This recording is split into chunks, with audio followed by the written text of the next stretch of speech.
Están faltando compañeritos, ¿verdad? Creo que somos como 25 nada más en la transmisión.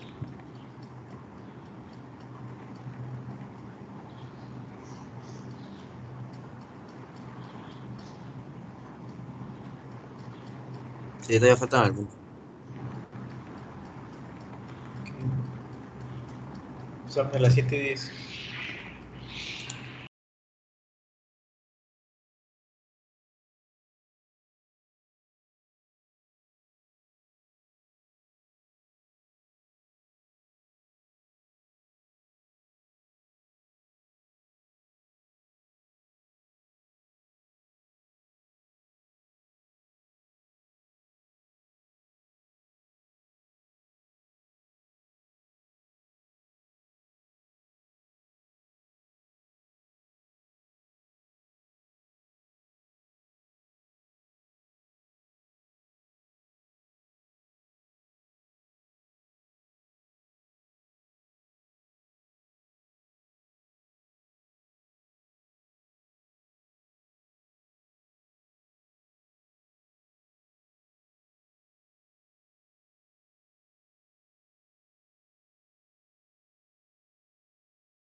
Doctora, si usted ya puede comenzar con esta exposición. Buenos días. Voy a terminar ya nada más el tema. Nada más para recordar, como había mencionado en la clase pasada, em, y este tipo de fracturas realmente, también como nos comentó el doctor, Los tratamientos ya nada más son específicamente para cuando, bueno, el tratamiento quirúrgico es cuando ya las fracturas están demasiado desplazadas o hay demasiado grado de conminución. Por eso es que se realiza ya un tratamiento quirúrgico, una intervención quirúrgica. Cuando no es necesaria, es un tratamiento más conservador. En este tipo de fractura, que es la del cóndilo lateral y medial, se mencionaba que era una fractura supracondilia muy común y se utilizaba la clasificación de Milch y también la clasificación de Sullivan. Aquí se mencionaba que las tipo 1 que estaban mínimamente desplazadas, o sea, menos de 2 milímetros, se les aplicaba más un tratamiento conservador con un control radiológico, que iba a ser semanal para descartar algún desplazamiento extra que pudiera ocurrir en el paso de los días. En las tipo 2, ya cuando había un desplazamiento mayor de 2 a 4 milímetros, ya se aplicaba tratamiento con agujas percutáneas de hasta 0.6 milímetros y posteriormente a la intervención quirúrgica se le aplicaba un yeso con movilización precoz hasta dentro de 3 semanas. Y las tipo 3, ya que había un desplazamiento mayor a 4 milímetros, en este caso se mencionaba que el fragmento siempre se rotaba, bueno, en la mayoría de los casos se rotaba, por lo que el tratamiento incluía una reducción abierta con abordaje lateral, sin desperiostizar, perdón, la zona del cóndilo. Mencionaba que se ingresaba en sí por el acceso de Korcher, que es entre el extensor del cúbito, el extensor cubital, perdón, del carpo y el anconio, teniendo el codo en flexión y en extensión la muñeca. Y se le colocaba como en sí un tornillo que limitaba, que se limitaba hasta la fosa holocraniana para así fijar el fragmento que estaba desplazado. Y esto tenía complicaciones que podía ser un cúbito valgo o varo, por un desplazamiento secundario como tal de lo que fue la fractura. Podía haber una parálisis tardía del nervio cubital por compresión o por el mismo cúbito valgo. También podía haber pseudoartrosis y una osteonecrosis. Se mencionaba que la osteonecrosis podía ser por la misma iatrogenia de los médicos, al no verificar bien o bueno, al provocar traumatismos al momento de realizar la cirugía, la intervención. Mencionaba que se llamaba enfermedad de Panner. ¿Puedes pasar a la siguiente, por favor? Bueno, en la primera imagen, la que tenemos en medio hasta abajo, aquí es la cirugía donde la intervención iniciaba nada más con una incisión con el codo en flexión para poder tener ahí o sea, tener un acceso a la articulación.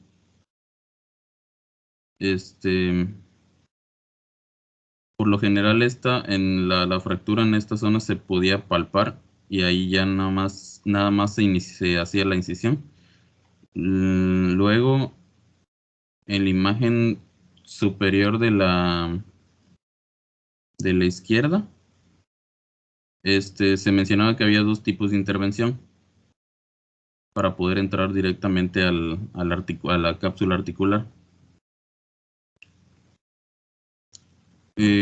Una era para acceder entre el músculo cubital posterior y el músculo anconio.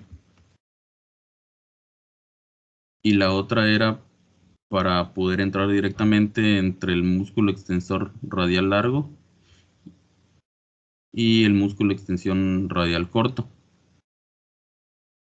Se mencionaba que al ingresar, si no se encontraba desgarrada la cápsula articular, entonces se realizaba una capsulotomía. No, perdón, si estaba desgarrada, se realizaba la capsulotomía y aparte se eliminaba el hematoma de la fractura. Un compañero había mencionado que a veces en las fracturas se visualizaba la almohadilla de grasa.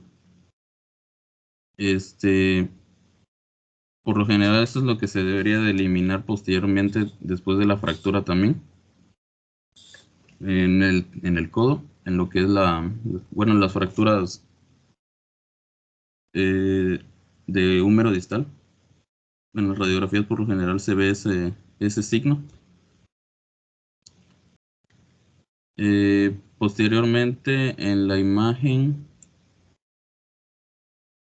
en la imagen superior derecha, ya nada más se realizaba se verificaba que ya cómo estuviera el grado de fractura. De ahí se realizaba un lavado con cloruro de sodio y se exponía el fragmento que estaba desplazado, en este caso. Se ajustaba y se hacía una reducción anatómica. Se fijaba como tal el fragmento y se le colocaba lo que era una aguja de Kircher, que se ingresaba desde la periferia del radio distal hasta el cúbito proximal. Luego, en la imagen inferior izquierda, ya se realizaba un cierre definitivo con un tornillo de tracción.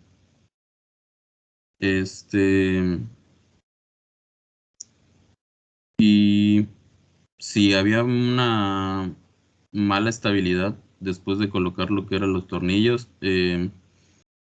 se utilizaba otra aguja colocada en paralelo a lo que era la placa que se debería de colocar para poder unir el fragmento. Y ya en la última imagen del lado derecho, para los niños se le agregaba o se recomienda agregar especialmente otras dos agujas Kircher adicionales para poder mejorar la estabilidad en la zona. Una vez que... no, ¿me puedes pasar a lo siguiente, por favor? Bueno, ya nada más quedaban estas fracturas coronales por desplazamiento. Igual era la misma intervención que les estaba mencionando en la anterior, por el acceso de Kircher. Y al haber una exposición operatoria que sea extensa, se puede permitir, se tiene que hacer que la exposición sea demasiado extensa para que se puedan colocar retractores, porque si no, no podríamos ver correctamente donde es la articulación y la fractura. Se van a utilizar, se va a hacer fijación con alambres de Kircher y ya una fijación definitiva con los tornillos de Herbert. Para este tipo también hay complicaciones, que puede haber artritis, pérdida de movimiento, una osificación ectópica, perdón, necrosis avascular, puede haber una unión deficiente por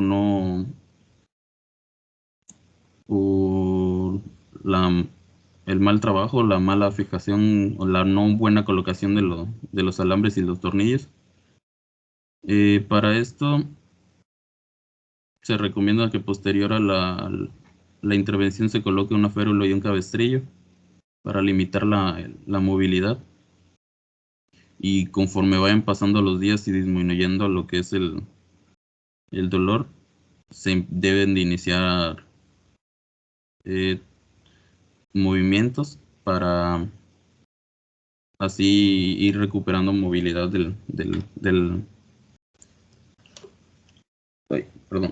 movilidad del brazo, y se indica que después de las 6 semanas se debería suspender lo que es el cabestrillo,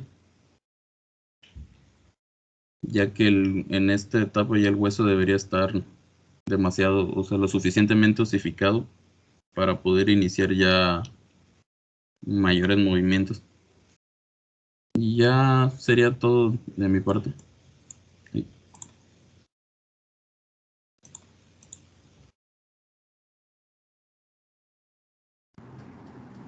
Muchas gracias, doctor. Que pase el siguiente compañero a presentarse la diapositiva. El tema de codo. Creo que ya vamos a iniciar con el tema de antebrazo, ¿verdad?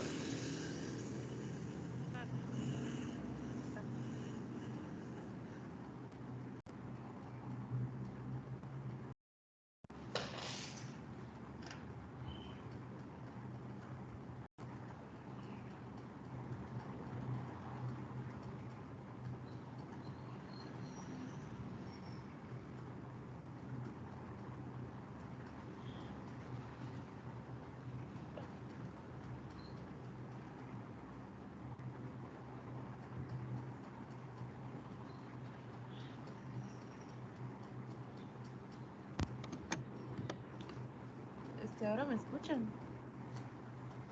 Sí. Es que estaba hablando por acá. Ahorita, dije que ahorita proyectan mis diapositivas.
Me dicen si pueden ver bien las diapositivas. Sí se ven. Ok. Bueno, mi nombre es Lucy Paola y voy a continuar con la parte de fractura de codo en lo que es la fractura de la extremidad superior del radio, del olecranon y de la apófisis coronoides.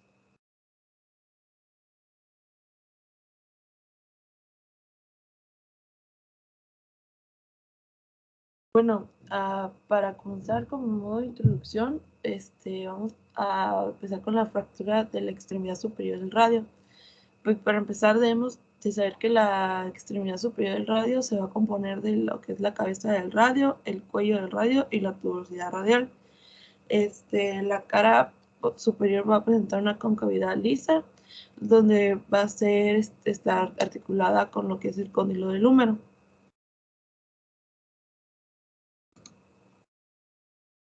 Bueno, ahora sí con lo que es el tema de fractura de la cabeza del radio. Para empezar debemos de saber que este tipo de fractura, su mecanismo de producción más frecuente es el choque de la cúpula radial sobre el cóndilo humeral. Esto ocurre por una caída sobre la mano extendida. Menciona que por lo regular suele ser una caída hacia adelante con el codo extendido y el brazo en pronación, pero igual como que una caída como, no sé, como cuando nos caemos como hacia adelante, no sé, y lo primero que hacemos es meter la mano, pues ahí es donde se produce este golpe, lo cual va a provocar que ocurra una compresión sobre la cabeza del radio y pues ocurra esta fractura. Bueno, la clasificación en cuanto a la fractura de la cabeza del radio, se va a clasificar de acuerdo con el desplazamiento, el grado de afección y las luxaciones relacionadas. Las fracturas de tipo 1 son aquellas fracturas que no están desplazadas, que son las que se muestra aquí. Las fracturas de tipo 2 son fracturas desplazadas que afectan solamente parte de la cabeza, como menciona aquí la imagen. Las fracturas de tipo 3 van a afectar la totalidad de la cabeza y con frecuencia son comminuta, como se aprecia igual aquí. Y las fracturas de tipo 4 son fracturas de la cabeza radial vinculada con inestabilidad del codo o una disociación cúbito-radial. Es decir, no sé si se pronuncia bien, la lesión de Ehlers-Lopresetti, no sé si lo estoy pronunciando bien. Bueno, que esa se va a ver un poquito más adelante igual. En cuanto al diagnóstico y el tratamiento inicial, vamos a tener un paciente que se va a presentar con dolor y edema en el codo. Va a tener limitación de la pronosupinación y la extensión completa. El trazo de fractura y por tanto el grado de compromiso de la cúpula radial llega a ser muy variable, desde trazos incompletos, sin ningún desplazamiento, hasta fracturas segmentarias. Bueno, en cuanto también a lo que es exámenes para poder visualizar este tipo de fractura, se van a hacer un examen radiográfico, donde van a hacer en cuanto a las vistas anterior, posterior y lateral, son las que nos va a dar la confirmación del diagnóstico. Y la vista humerorradial va a proporcionar información adicional. Y el antebrazo se sitúa en una posición neutra y el codo es flexionado y colocado sobre un casete para un estudio lateral regular. Y el tubo de rayos X se va a situar en un ángulo de 45 grados hacia la cabeza del húmero. En cuanto a lo que es el tratamiento inicial, el codo se va a enferrular a 90 grados y se va a colocar en un cabestrillo, en los cuales va a estar así, cuando ocurran casos en los que la cabeza radial se encuentre luxada, se lleva a cabo de una manera urgente a una reducción abierta. Bueno, en cuanto a las lesiones relacionadas, como ya los estábamos mencionando al inicio, se encuentra igual como por ejemplo, una lesión de Ehlers-Lopresetti, no sé si lo estoy mencionando bien. Bueno, las lesiones neurovasculares por lo regular no son muy comunes, pero igual deben de descartarse. Se deben obtener las radiografías de tanto del húmero, del hombro y la muñeca. Y también la articulación cúbito-radial distal se examina para detectar alguna posible hipersensibilidad, inestabilidad y prominencia del cúbito distal. Si estas están presentes, puede ocurrir este tipo de lesión relacionada. Y el número distal se examina en búsqueda de fracturas vinculadas del cóndilo humeral y fracturas por arrancamiento del epicóndilo medial, los cuales nos van a indicar si existe arrancamiento del ligamento colateral medial. En cuanto ya al tratamiento definitivo, las fracturas de tipo 1 no desplazadas y las de tipo 2 y 3 sin ningún bloqueo mecánico se van a tratar de una forma no quirúrgica. Se va a colocar un cabestrillo al individuo durante 3 semanas y se va a llevar a estimular ejercicios de intervalo de movimientos activos suaves. Y a las 3 semanas se va a suspender el cabestrillo y se inicia una fisioterapia más enérgica. Cuando ya tenemos una fractura con inestabilidad del codo o con bloqueo mecánico del movimiento del codo, estas sí se van a tratar mediante la cirugía. En cuanto a decidir si se va a ocurrir una reducción y una fijación internamente de fractura o de resecar la cabeza radial, se va a decidir o no sé si a evaluar una vez que se expone la fractura. Bueno, en cuanto a las complicaciones que se presentan después de la fractura de la cabeza radial, incluyen lo que es la pérdida del movimiento, artritis postraumática y acortamiento del radio que causa dolor de la muñeca. Cuando ocurre la pérdida de la movilidad, se debe a que es una complicación común que se observa con el tratamiento, ya sea que se intervenga quirúrgicamente o no. Y igual en se pueden intentar la reserción quirúrgica de fragmentos pequeños desplazados o que forman ángulos, o la excisión de la cabeza radial por una articulación húmero-radial incongruente para poder mejorar lo que es el movimiento articular. La artritis postraumática se va a tratar con medicación antiinflamatoria no esteroide e inyección local de esteroides. En ocasiones se requiere reserción de la cabeza radial. Y el acortamiento radial se puede presentar después de la reserción de la cabeza del radio. En este caso, el paciente se puede llegar a quejar de dolor en la articulación cúbito-radial distal, la cual va a ir empeorando conforme con la presión y al intentar en el momento que el paciente intente girar el antebrazo. En los individuos sintomáticos cuando el tratamiento conservador ha fracasado, se ha visto que el acortamiento cubital es ineficaz, así como la mayor parte de otros métodos reconstructivos en la nivelación de la articulación cúbito-radial distal. En los casos en los cuales se sospecha daño en la membrana interósea, se debe de evitar lo que es la recesión de la cabeza radial cuando la fractura es demasiado diminuta para lograr una fijación interna.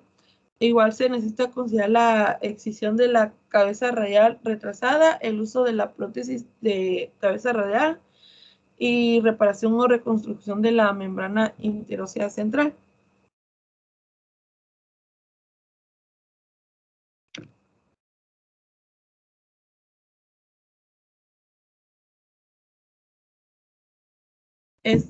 Bueno, ahora pasando con fractura del cuello del radio. Tiene un mecanismo similar al de la cúpula radial o la cabeza radial, ya sea sin o con desplazamiento variable. Bueno, las fracturas, estas fracturas son más frecuentes en niños que la de extremidad superior del radio. En ocurre por resultado de una caída que fuerza el valgo y el cóndilo va a presionar sobre el reborde externo superior, lo cual va a producir la fractura y el desplazamiento consecutivo. Bueno, en cuanto a fracturas, bueno, en los tipos o los tipos que podemos encontrar, va a ser en cuanto al cuando el eje de la cúpula radial se encuentra perpendicularmente al eje longitudinal del radio. Cuando ocurra fracturas del cuello con gran desplazamiento, se va a tratar de modificar el ángulo entre los ejes. Y la ve en cuanto a equivalente de fracturas del cuello del radio. En niños ocurre el desprendimiento epifisario tipo 2 de Salter y Harris. Y antes de corregir el desplazamiento por manipulación, debemos de tomar en cuenta las radiografías en distintas posiciones de rotación del antebrazo. Bueno, aquí les pongo una imagen de algo que habla sobre la parte del tratamiento, que dependiendo del grado o qué tan desplazada esté del eje la cúpula, ese tipo de tratamiento que vamos a tomar. Teniendo en cuenta que, por ejemplo, si tenemos un desplazamiento menor a 20 grados, nos decía que podíamos hacer una corrección con la presión digital aplicada en el lado externo, el cual tiene un máximo de eficacia. Aunque si encontramos una pérdida de alineación de unos 30 grados, se va a remodelar. Y en estos casos, si es un niño, se quiere evitar completamente lo que es una cupulectomía en caso de los niños. Igual existe en el tratamiento, igual se puede realizar una reducción quirúrgica a través de la microosteosíntesis con el ángulo mayor. Aquí yo ponía una imagen, pero no encontré una que sea de esta parte donde está el cuello radial, pero bueno, realmente no encontré ninguna imagen, pero bueno, me imagino que a esto se refiere con lo de microosteosíntesis, y más que nada como referencia de qué es lo que se podía hacer, aunque pues no es la parte del cuello radial. Bueno, igual otro tratamiento en cuanto al desplazamiento menor de 20 grados se va a inmovilizar con un yeso branquiopalmar en supinación. Y pues ya si el ángulo es mayor, como lo había mencionado, se va a hacer la reducción quirúrgica. Bueno, y ya pues finalizando el tratamiento y asegurándose de que ya haya ocurrido un tiempo suficiente para que ocurra la conciliación y remodelación, las fracturas se deberá evaluar después de los 6 meses, con limitación importante de la pronosupinación o extensión. Puede necesitar artrólisis para devolver al codo lo que es la movilidad. La cupulectomía se hará excepcionalmente y solo en adultos, y la osificación heterotópica es una complicación muy rara.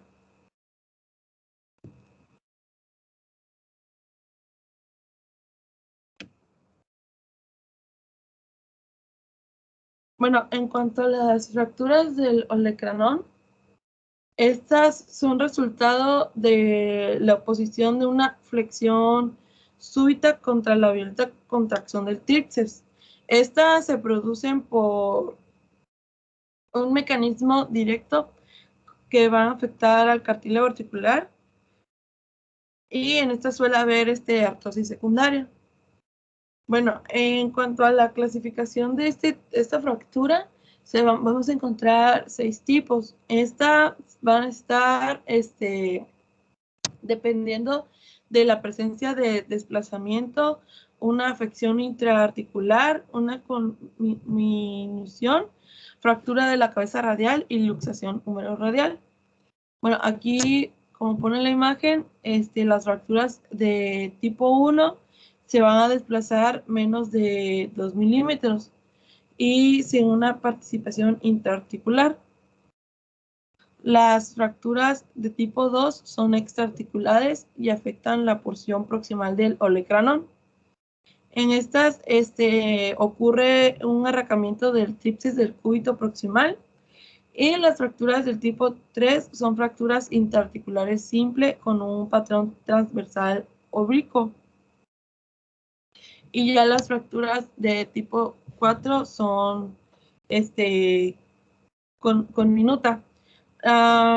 En cuanto a las líneas de fractura, pueden extenderse en dirección distal y puede haber un tipo de depresión del segmento antiarticular. Y en cuanto a las fracturas de tipo 5 y 6, van a conformar una fractura del olecranon, húmero radial, o una fractura con del radio. Entonces, la fractura del olecranon con de tipo 5 o 6 es desplazada e intraarticular. Bueno, aquí como lo pueden ver en la imagen en cada tipo de fractura.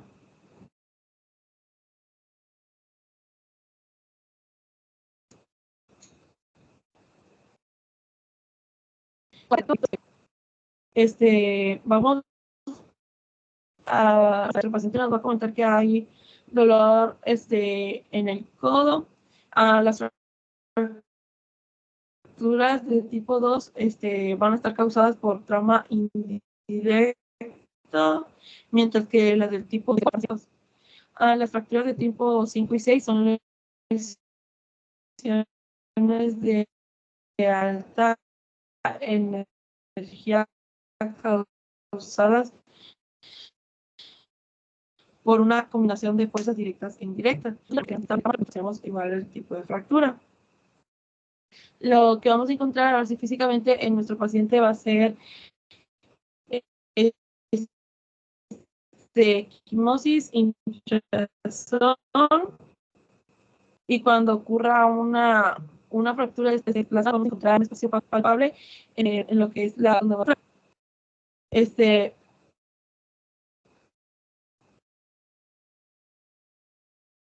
bueno, en esta se va a suponer que sea una ruptura de la... Igual se puede llegar a encontrar, no sé si está correctamente, que una ruptura de la piel que va a comunicar con la fractura. Esta parte no sé si estoy... Bueno, en cuanto al examen radiográfico para poder visualizar este tipo de factura,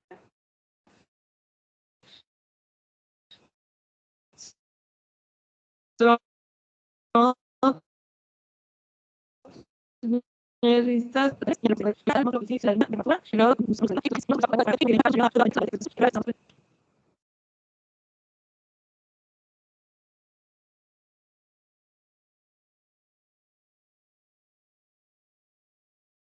Bueno,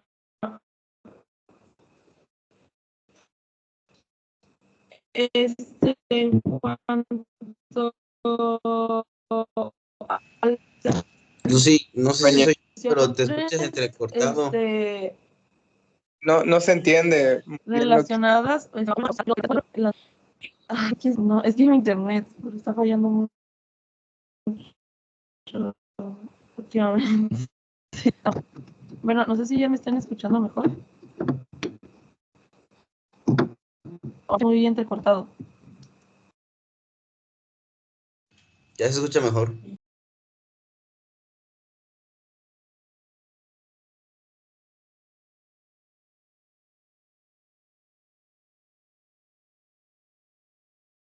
Sí, de hecho, igual, bueno, aquí en cuanto estamos hablando en cuanto a las lesiones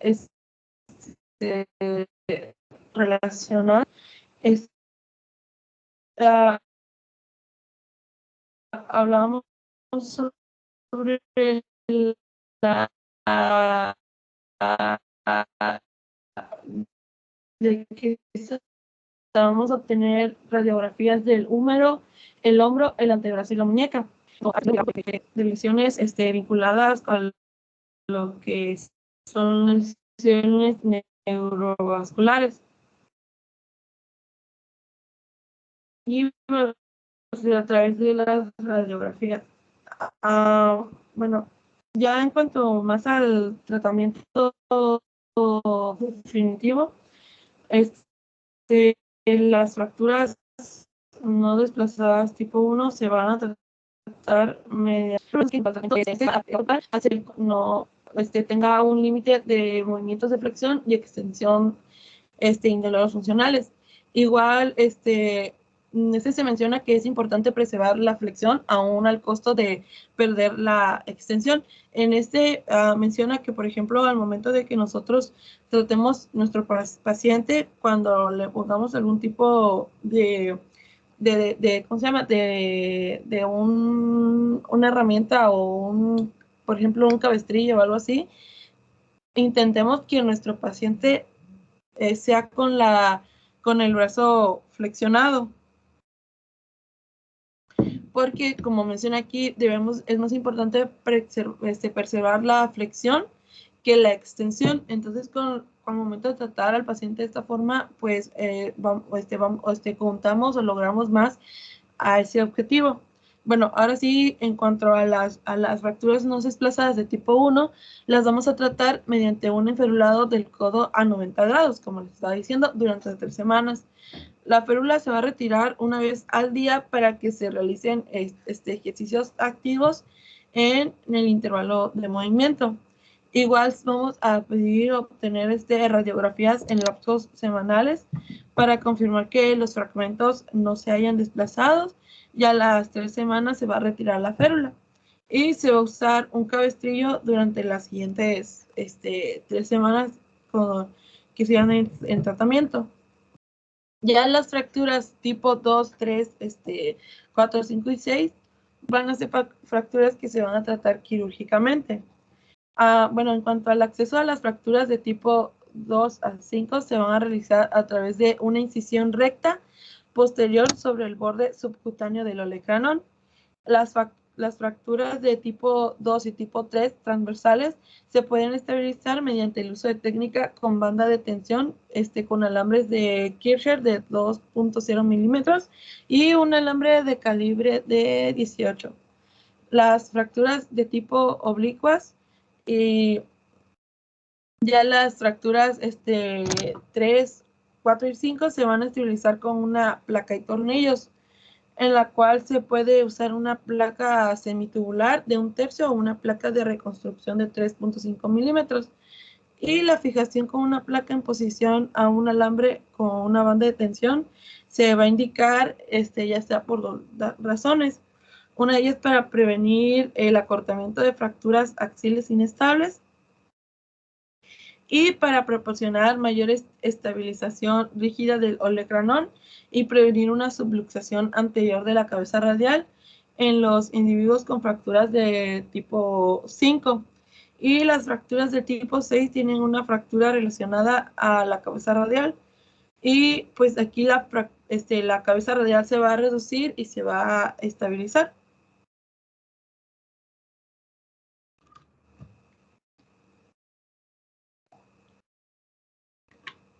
Bueno, en cuanto a lo que es apófisis, la fractura de la apófisis coronoides, la verdad de esta no encontré mucho de los 3 libros que teníamos, solamente lo encontré en uno y solamente mencionaba la clasificación.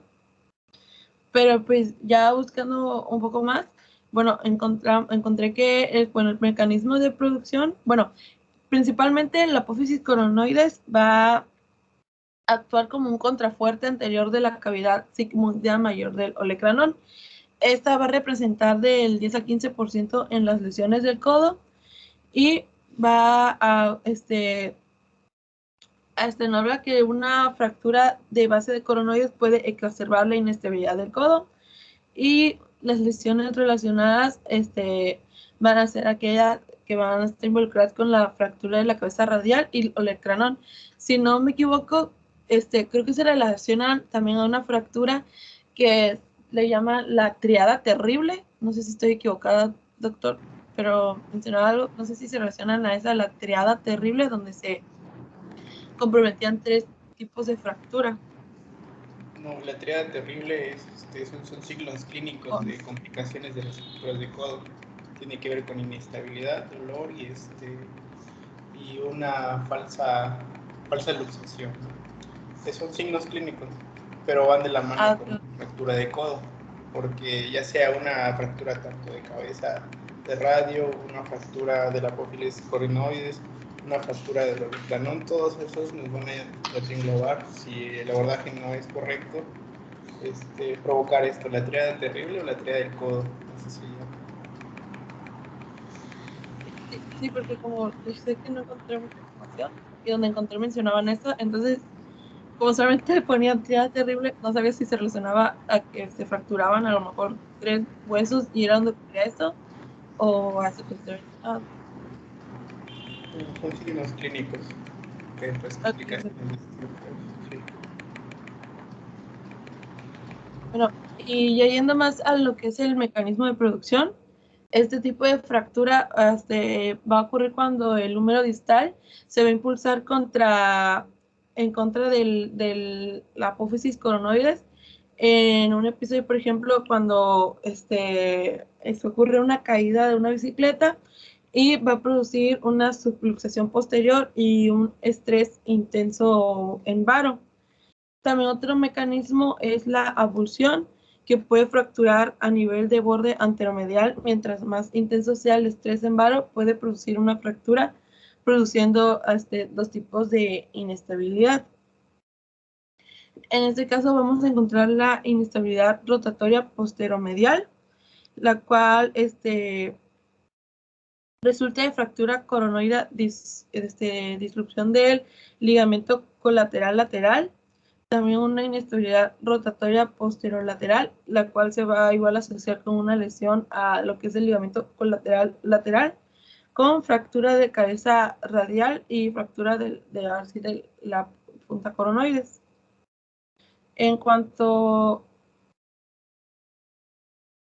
a la clínica, pues se va a encontrar con dolor, aumento del volumen y actitud de varo en el codo, dolor en el estrés de varo. Ay, aquí me confundí y no quité esta parte de tratamiento. Pero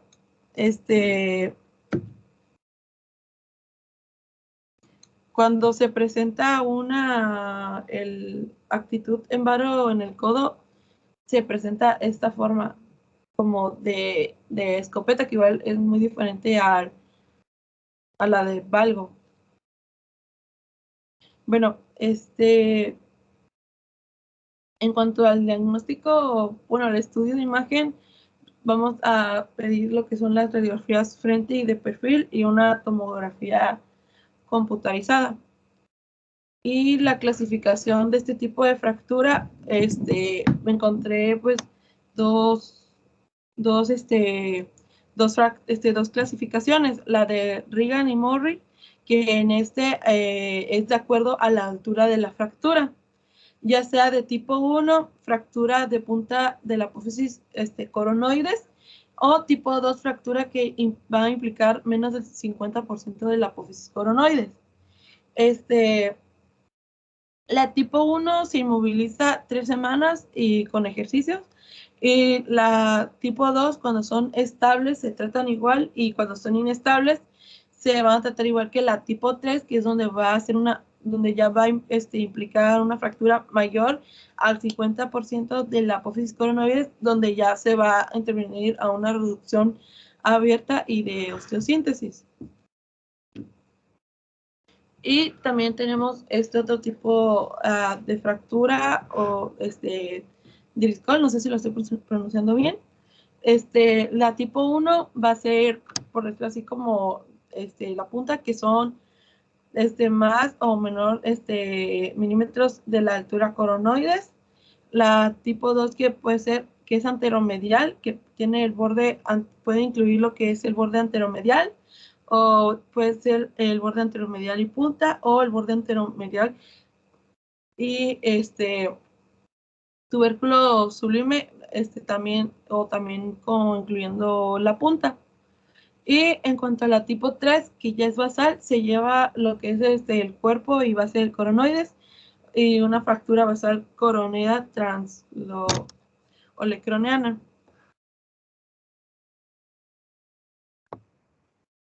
Y bueno, en cuanto al tratamiento, va a ser un tratamiento no quirúrgico.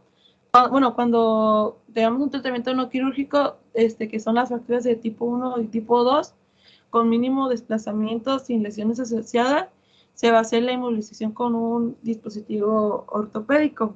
Y en cuanto al tratamiento ya quirúrgico, el abordaje puede ser lateral o medial. El lateral son casos asociados con fractura de la cabeza del radio o del caudal radial, lo cual se va a asociar con 3 tipos de incisiones, ya sea la de Kocher, que es entre el anconeo y el extensor cubital del carpo, el Kaplan, que es entre el extensor común de los dedos y el extensor radial del carpo largo y corto, y la de Cochise, realmente no, esa no encontré de dónde abarcaba, y la del, y en cuanto al abordaje medial, son más para fracturas, ahora sí como mencioné, de coronoides, y también en fracturas, de faceta anteromedial, en las cuales se va a tratar con suturas de tipo 1 y 2, también con tornillos e incluso hasta placas. En cuanto a la rehabilitación, pues se va a llevar a través con una valva de yeso posterior acolchonada en 90 grados, el antebrazo en posición neutral. 30 grados finales de la extensión van a estar restringidos durante las primeras semanas, que es de 2 a 4 semanas, y la abducción del hombro que coloca en varo el brazo se va a evitar de 2 a 6 semanas. Y pues bueno, esta la bibliografía de donde saqué la información, y pues eso sería todo de mi parte.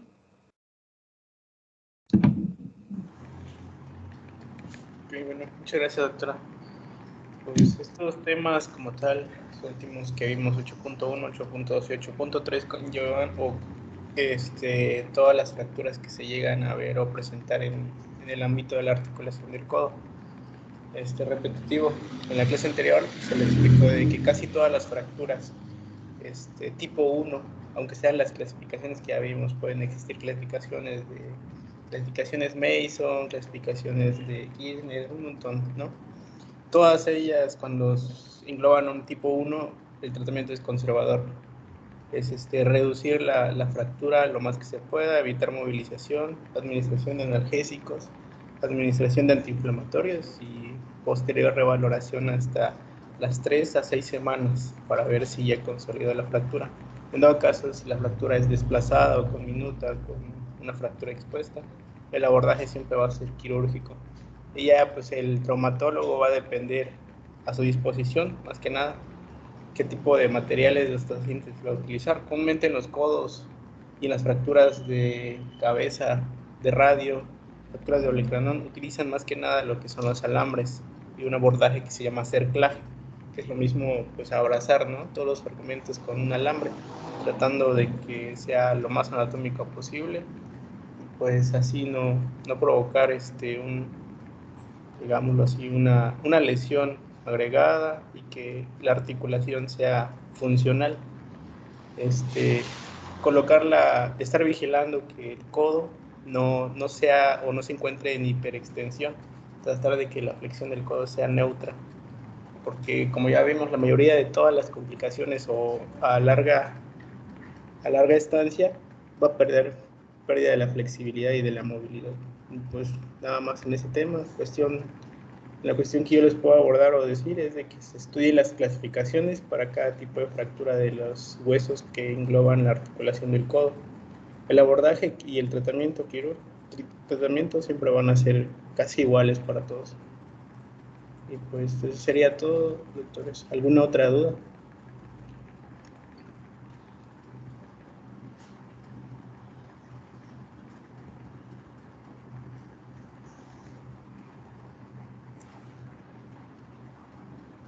¿Alguien tiene alguna duda? No, doctor. Ok. Hoy solo teníamos 1 hora de clase, ¿verdad? Sí, doctor. Bueno, pues les recomiendo que estudien los temas que hemos visto, o pues conmigo, ¿no? Desde que iniciamos el martes. A lo mejor puede que les realice unas cuantas preguntas. No son una medida de evaluación, simplemente son, digamos así, estrategias, ¿no? Para poder pues, repasar más que nada, porque esto es repetitivo, muchas veces nos preguntan tanto las clasificaciones y el tipo de complicaciones que se ya pueden llegar a generar. Y pues a lo mejor les realizo unas cuantas preguntas. Es importante que repasen, doctor. ¿Sale? Y pues eso sería todo el día de hoy y tengan un buen día y no se olviden de estudiar. Nos vemos la siguiente semana. Sí, doctor. Muchas gracias igualmente. Gracias. Hasta luego, doctor. Hasta luego.